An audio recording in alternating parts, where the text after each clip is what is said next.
A guerra tá próxima. Os EUs estão secretamente coletando informações de inteligência na Groenlândia e os europeus já estão fugindo de lá. Escuridão total e frio nos apartamentos. A GUR alerta sobre a preparação da Rússia para ataques massivos contra usinas nucleares. A Ucrânia age preventivamente. O campo de testes Kapustin Yar foi atacado. De onde lançam o Oreshnik? Putin tá furioso. A Rússia aumenta novamente os pagamentos aos militares, enquanto vilarejos próximos a Chelyabinsk ficam sem eletricidade. Um frio de 35 graus negativos. O Kremlin é suspeito de envolvimento no acidente do potencial sucessor de Kadyrov. A corrida acirrada pelo cargo de chefe da Chechênia começou. Escândalo na Suécia. Freiras bielorrussas são suspeitas de espionagem e financiamento do exército russo. Meu nome é Karina Klishon e agora vou falar sobre a coisa mais importante. Mas primeiro, curta este vídeo e inscreva-se no nosso canal para não nos perdermos novamente. Na início do YouTube. Os americanos estão secretamente coletando informações de inteligência sobre a Groenlândia, segundo a mídia dinamarquesa. Os serviços secretos do ZEUA receberam a ordem de preparar informações confidenciais sobre instalações militares, portos e bases aéreas da Groenlândia. Esse é mais um sinal de que Trump está levando a sério e quer controle total sobre a ilha.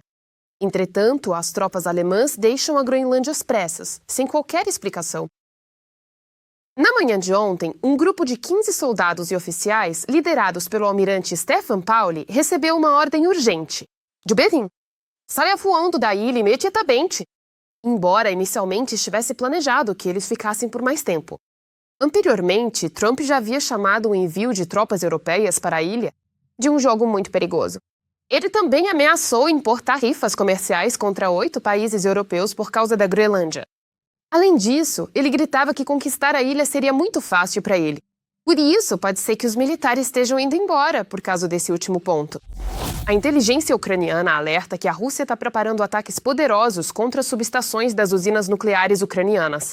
Dessa forma, o Kremlin quer forçar a Ucrânia a assinar condições de rendição para encerrar a guerra. As consequências podem ser fatais, por isso Kiev está agindo de forma preventiva. Drones ucranianos atacaram um campo de treinamento russo de onde são lançados mísseis Oreshnik. Quem relata isso é o canal russo do Telegram Radar VRV.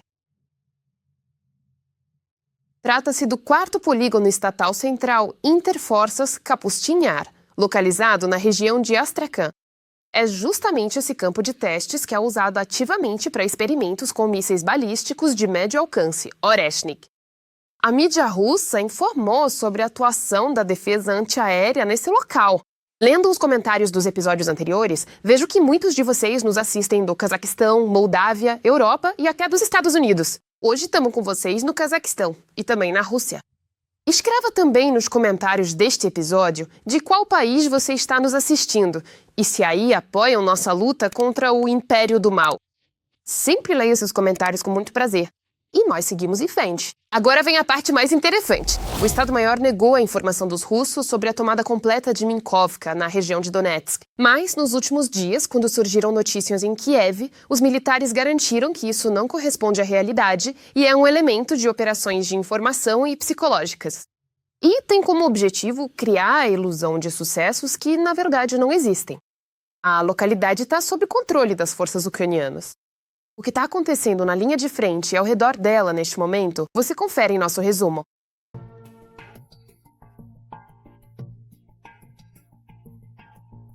O exército ocupante já tentou mais de uma vez romper a defesa das forças armadas da Ucrânia, justamente nessa localidade, aproveitando a superioridade numérica. De acordo com o agrupamento das forças conjuntas, o inimigo está realizando ações ofensivas em Volchansk, assim como na direção de Grafskoyer, Volchansk Autora e Zibino. Além disso, as tropas russas atacaram as posições ucranianas mais de uma vez, e também na direção de Dekcharny e Krugley. Estamos falando especificamente da ampliação da Zona Cinzenta, sem uma consolidação completa, mas com constantes tentativas de sondar nossa defesa. E no leste, observamos uma reagrupação de forças, em muitos setores uma reagrupação das forças russas. Ao mesmo tempo, eles já estão transferindo para os pontos-chave, não o 2º escalão, mas o 3º e o 4º, por assim dizer. Isso indica que aquelas forças que eram destinadas a cumprir a primeira tarefa, para romper nossa defesa, já foram desgastadas. Como resultado, diante da falta de sucessos reais na linha de frente, o exército russo passou a inventar em massa vitórias fictícias, como por exemplo na vila de Privolye, na região de Donetsk. Na véspera, em canais pró-Kremlin no Telegram, começaram a aparecer ativamente informações sobre avanços na direção de Slaviansk e a tomada de controle do referido povoado. É um passatempo favorito dos correspondentes militares russos Z inventar e contar que os russos estão avançando ativamente por lá. De qualquer forma, vemos que até mesmo os correspondentes militares Z agora vão acabar nos ajudando, não se surpreendam. Porque alguns deles já não estão apenas indignados, mas sim gritando e fazendo escândalo. Eles gritam contra o chamado ministro da Defesa da assim chamada Federação Russa da Bielorrússia, sobre o fato de que tudo é mentira. No agrupamento de tropas Vostok, a informação sobre a tomada de Okhotnik.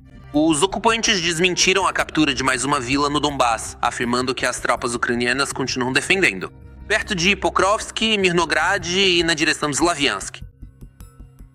Para confirmar suas palavras, os soldados das Forças Armadas da Ucrânia publicam mais provas em vídeo das enormes perdas do inimigo. Assim, as estradas próximas a Pokrovsk estão se transformando em um cemitério de equipamentos inimigos destruídos por drones ucranianos. E isso já é um trabalho primoroso da nossa valente aviação. A bomba aérea americana guiada de alta precisão, GBU-39, atinge com força as posições dos operadores de drones inimigos, casas com tropas inimigas e munições russas. Os combatentes também não dão trégua aos ocupantes. O terceiro já assalto. No dia anterior, eles conseguiram destruir completamente um grade inimigo junto com todo o seu estoque de munição e um caminhão lotado de soldados inimigos. Mas apesar das perdas colossais na linha de frente, os generais russos teimosamente continuam tentando avançar, perdendo milhares de soldados mortos e feridos por dia. Segundo analistas militares, os últimos dias têm sido especialmente difíceis para os ocupantes na direção de Kupiansk. No flanco norte da cidade, nossas unidades avançam pelas florestas próximas ao rio Oskol. O ocupante, por sua vez, é forçado a recuar de vários pontos fortificados bem equipados perto de Kupiansk. O avanço é muito rápido, mas às vezes também é negativo. A situação em parte de Kupiansk é especialmente curiosa. Então, mais uma vez, esses militares russos em uniforme, sem Putin, estão falando sobre como eles capturaram tudo em Kupiansk. Em particular, eles capturaram Kupinsk, o eslovaco. Essa informação não é verdadeira. Aliás, o Ministério da Economia Nacional também escreve sobre isso. Correspondentes de guerra. Então, não se precipite. Gostaria de destacar separadamente o sucesso das Forças Armadas da Ucrânia a leste de Pechanovo. Nossas forças avançaram em direção à rodovia R-07, reduzindo assim a distância até Stetinaya Novoseto. Isso cria pressão sobre a logística inimiga e os obrigam a reagir, trazendo cada vez mais reservas. As forças de defesa confirmam a intensificação das ações do inimigo em Zaporizhia. Assim, de acordo com dados de inteligência, a Rússia decidiu reforçar seus agrupamentos nas direções de Guliaipole e Orekov. Quem falou sobre isso foi o porta-voz das Forças de Defesa do Sul, Vladislav Volosha. Ele explicou que essas rotações indicam um impacto significativo das perdas do inimigo na capacidade de combate das unidades na direção de Zaporizhia. O inimigo realizou cerca de 50 confrontos armados nas últimas 24 horas. Desses, 31 confrontos ocorreram na direção de Guliaipole, uma das mais difíceis. Forneceremos agora todas as instruções detalhadas e as direções precisas para que você chegue ao seu destino final com total segurança e sem erros. Quanto à sua aviação? O inimigo está usando ativamente a aviação para ataques com bombas aéreas guiadas e ajustáveis. Ele faz isso para destruir nossas posições e construções nos povoados que atacam e que estão localizados próximos à linha de contato. Assim, o exército russo se vinga das forças armadas da Ucrânia e dos civis ucranianos por mais uma operação especial bem-sucedida nas profundezas da retaguarda inimiga, garantem analistas militares. Mais uma vez, os drones ucranianos deram um tapa na cara de Putin e de seus generais de papelão, atingindo novamente o campo de treinamento Kapustin Yar. É justamente de lá que a Rússia lança mísseis balísticos intercontinentais, incluindo o Oreshnik. Além do lançamento do Oreshnik, o campo de treinamento Kapustin Yar era amplamente utilizado para testes de uma grande variedade de armas de curto e médio alcance, mísseis de cruzeiro, sistemas e complexos de defesa antiaérea da Rússia. Agora, graças aos drones de combate ucranianos, esse trabalho foi colocado em pausa pelo Kremlin.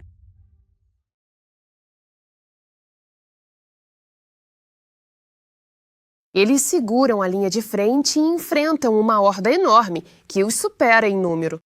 Por isso, peço que apoiem as Forças Armadas da Ucrânia e, se não for possível fazer isso financeiramente, escrevam palavras de apoio para eles nos comentários. Eu sei que eles nos assistem. Enquanto isso, Dymon Medvedev ficou sóbrio e decidiu calcular quantos russos já morreram na guerra na Ucrânia.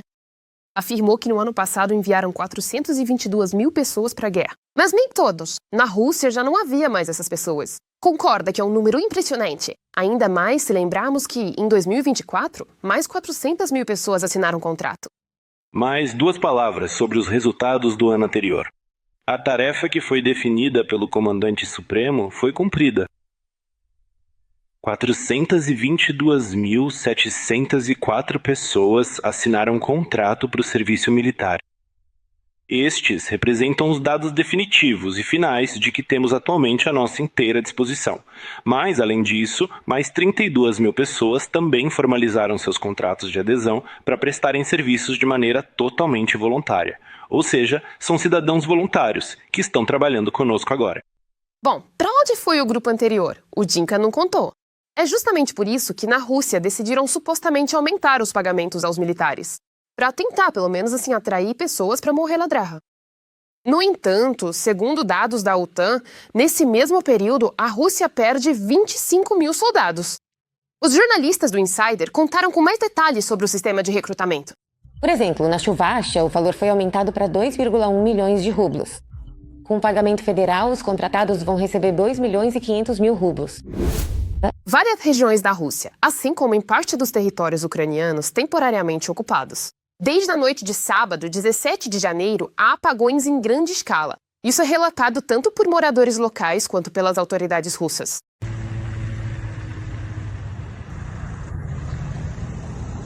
Nas redes sociais, falam sobre o apagão em Krasnozavodsk, na região de Moscou. Há relatos de um incêndio, mas não se sabe em qual local. As caldeiras também não estão funcionando. Um grande apagão também aconteceu em Yeisk russo. A cidade onde está localizada a base aérea militar ficou sem luz. Mas isso não é tudo.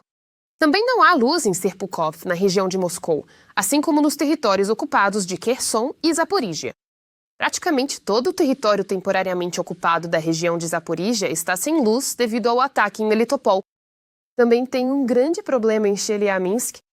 Os moradores dos vilarejos próximos a Chelyabinsk ficaram sem eletricidade num frio de 35 graus negativos. As pessoas até recorreram a Bastrikin, chefe do comitê de investigação, para ver se ele faz alguma coisa a respeito. E os responsáveis por tal colapso devem ser presos. Porque essa situação ocorre todos os invernos, quando a temperatura cai abaixo de 20 graus. E isso não se deve aos bombardeios, mas simplesmente porque isto é a Rússia. E reparar os danos nas linhas de energia. Ninguém tem pressa ali. O comitê de investigação, é claro, abriu um processo criminal para inglês ver, mas sabemos qual é o objetivo. 0. Eles não viviam do luxo. Não faz sentido nem começar. Carros de luxo na Rússia estão se transformando em abóboras. Proprietários de Porsche e BMW em todo o país estão enfrentando um problema incomum. Os carros deles se recusam a ligar. O problema começou em dezembro e já afetou dezenas de motoristas. Porsche, meu querido carro, entre!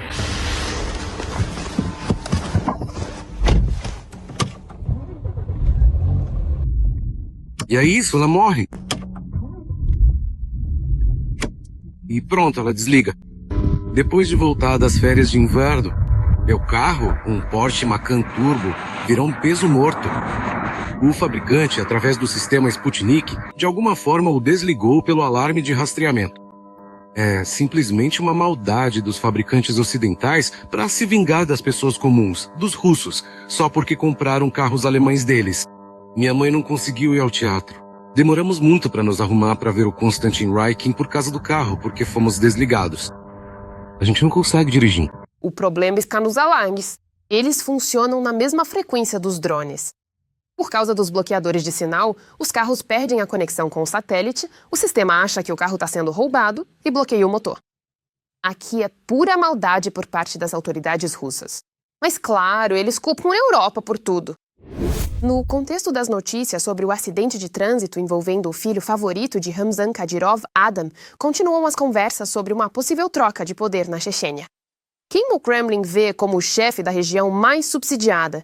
E será que teve envolvimento no acidente do potencial sucessor de Kadyrov? Os detalhes na reportagem. Quantas vezes no último ano já não enterraram Kadyrov, mas o soldado de infantaria de Putin ainda está firme, embora as notícias sobre sua saúde piorando drasticamente tenham aumentado várias vezes. Das últimas notícias, os rins de Ramzan Kadyrov, de 49 anos, estão falhando. Sou o soldado de infantaria de Putin. Sou, pode-se dizer, um projeto do presidente. Mas o principal não é quando ele vai morrer, e sim quem vai substituí-lo. Por isso, junto com as notícias sobre a possível morte do chefe da Chechênia, discute-se ativamente quem afinal vai liderar a região mais subsidiada da Rússia. E esse talvez seja o questionamento mais interessante.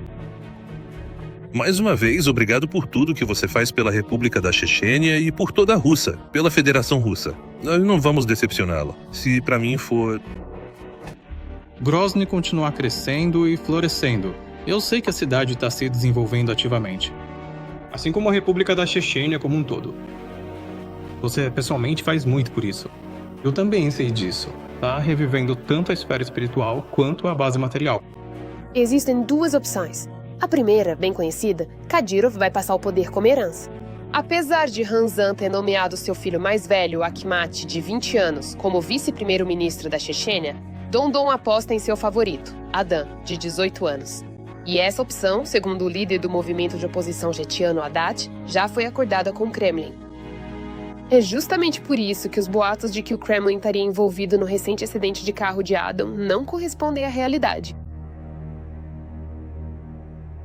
O SFB não só não vai tentar um atentado, como pelo contrário, vai protegê-lo ao máximo. Esse é o projeto deles. Adam Kadyrov é o projeto deles. Ramzan Kadyrov, projeto do Kremlin. Akhmat Kadyrov, projeto do Kremlin. Akhmat Kadyrov antes do início da guerra.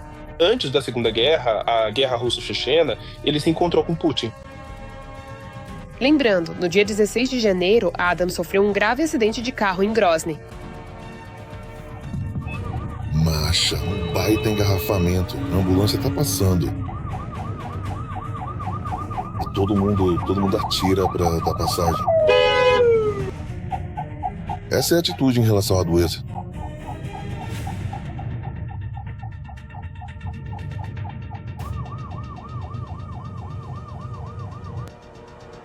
Enquanto dirigia, ele colidiu em alta velocidade contra um guarda-corpo. Bem, então começou uma reação em cadeia. E todos os carros da sua comitiva começaram a colidir. Sexta-feira, 16 de janeiro, foi o aniversário de Kamzat Kadyrov. Esse é o sobrinho de Kamzat Kadyrov e primo de Adam Kadyrov. E eles estavam comemorando o aniversário dele. Lá estavam comemorando Balkanzat Kadyrov, Adam Kadyrov. Basicamente, seus irmãos de confiança, parentes, conhecidas, pessoas próximas, o círculo deles. Só a galera jovem. Os caras estavam comemorando, passeando pela cidade em Grozny. Logo depois, Adam foi evacuado às pressas para Moscou, em um avião do governo, embora Adam tivesse ferimentos que não representavam risco de vida. Mas com o sucessor do chefe da Chechênia, é melhor pecar pelo excesso de cautela do que pela falta. Oficialmente, o acidente de trânsito envolvendo Adam não foi comentado na Chechênia. Por sua vez, a equipe de Kadyrov publicou um vídeo de uma reunião onde Adam estava presente e seu talentoso filho recebeu mais uma premiação. Dessa vez, pelo mérito de aumentar a segurança na usina nuclear de Zaporizhia. Mas logo a mídia descobriu que o vídeo foi gravado em 15 de janeiro, um dia antes do acidente. Mas vamos voltar à sucessão ao trono. Adam, no caso da morte do pai, não poderá se tornar imediatamente o chefe da Chechênia. É jovem demais. Por isso, será nomeado um chefe nominal, como aconteceu com Ramzan nos distantes anos 2000. Não se descarta que ele governe. No início, Adam contará com a ajuda dos aliados mais próximos de seu pai, Magomed Daoudov e Adam Delinkhanov. Com esse cenário, o clã Kadyrov tá feito na vida. E é justamente nesse desdobramento que a oposição chechena insiste. Aqui é tudo simples. Putin investiu dinheiro demais no clã Kadyrov e sabe como lidar com eles. Além disso, controlar a Chechênia do jeito que Kadyrov faz, dificilmente alguém mais conseguiria. Quanta energia a Rússia, o Kremlin, gastou com Kadyrov, com seu projeto? Eles o controlavam, era simplesmente o projeto deles, o homem deles. E, de repente, eles decidiram, depois de tantos anos, encerrar isso. Mas isso nem faz sentido. Existe também uma alternativa para o desenrolar dos acontecimentos, que é defendida pela oposição russa. Dizem que o Kremlin se cansou de Kadyrov e companhia, e Putin decidiu que não haveria sultão na Chechênia. Mas eles não precisam de nada novo. Kadyrov. Por quê? E assim, Kadyrov teve um pequeno problema de hemorroidas. Portanto, muito provavelmente a família de Kadyrov, seu clã geral, será afastada do poder. E por isso, nem Daldov nem Delinkanov, na minha opinião pessoal, seus aliados mais próximos, não serão nomeados como seus sucessores. Bom, e sobre Adam Kadyrov eu já falei, ele tem 17 anos. Isso é simplesmente fisicamente impossível, tecnicamente impossível. Um canal do Telegram próximo ao Kremlin até escreve sobre o fato de que em Moscou, há mais de um mês, começaram a procurar um novo chefe para a Chechênia. Vladimir Vladimirovich tem informações completas sobre o estado de saúde de Ramzan Akhmatovich e sobre a situação na Chechênia. Nada de grave ou que exija uma reação urgente está acontecendo lá agora, mas podem surgir problemas inesperados. Por isso, Vladimir Vladimirovich encarregou de selecionar de 3 a 5 candidatos ao cargo de chefe da República. Só por ter, Galsan. Estamos trabalhando nisso, informou o interlocutor do canal. Ele esclareceu que já existem 2 candidatos, mas se recusou a revelar seus nomes por enquanto. E esses nomes dificilmente estarão ligados ao clã dos Kadyrov. Mas isso não muda o fato de que a família de Ramzan se agarra ao poder. Por isso, até mesmo o jornal britânico Times escreve que está surgindo uma luta pelo poder na Chechênia. Além disso, prevê inclusive um confronto entre as forças de segurança pela Chechênia, já que em Moscou, supostamente, há muitos que não concordam com a transferência hereditária do poder na região. Khmeruldek, o chefe do comitê de investigação, Alexander Bastrikin. Dizem que ele, no geral, fica irritado com a permissividade do líder regional, que se acha uma grande figura, de uma importância muito maior do que apenas a Chechênia. Outro opositor da sucessão hereditária é o diretor do FSB, Alexander Bortnikov. Na verdade, o principal serviço secreto do país é essencialmente também o principal inimigo de Ramzan. Caso esse cenário se concretize, segundo a mídia russa, o Kremlin pode apostar em candidatos chechenos bem conhecidos. Afinal, o ditador do bunker entende que não vai conseguir colocar alguém de Moscou no comando. Uma das opções já mencionadas é Adam Delinkanov, o chefe não oficial da máfia chechena, primo de 4º grau de Hamza e seu braço direito. Delinkanov é visto por Moscou não tanto como um sucessor independente, mas sim como um garantidor-chave da estabilidade e da transição de poder. Uma pessoa que agrada tanto a Grozny quanto a Moscou, inserida no sistema das elites, ligada aos serviços de segurança e totalmente controlável. No Kremlin, supostamente, também estão considerando a candidatura de Magomed Daldov, o primeiro-ministro da República. É ele quem, em caso de morte de Kadyrov, assumirá como chefe interino da Chechênia. De qualquer forma, Putin precisa de uma Chechênia controlada, como instrumento de intimidação e repressão de revoltas dentro da Rússia. Agora, se será uma dinastia familiar no comando, isso já é uma questão em debate. O número de crimes graves na Rússia em 2025 quebrou o recorde dos últimos 15 anos. A seguir, sobre como a Rússia de Putin se transformou em um antro de criminalidade, onde é perigoso andar nas ruas e assassinos, estupradores e até canibais são perdoados em troca de serem mobilizados para o exército. Assassinos desse tipo. Há pessoas assim que pensam no país, que vivem o destino dele. Pode-se, no futuro, confiar e entregar a Rússia.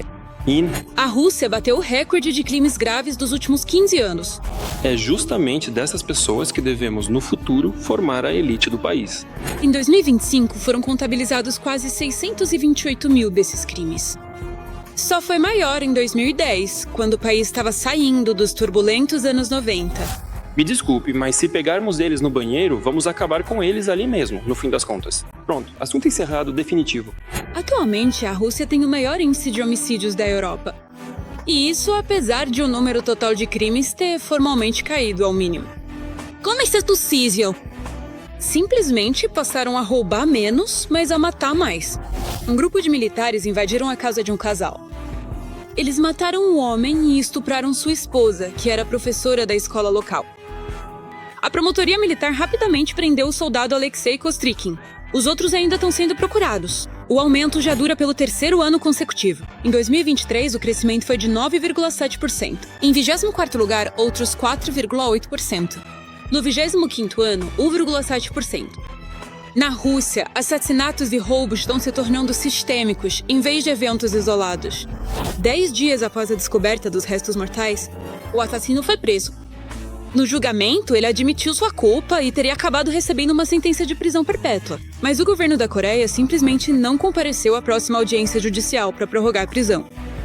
Como não é difícil de imaginar, ele assinou um contrato com o Ministério da Defesa, direto do presídio, e vai continuar matando impunemente.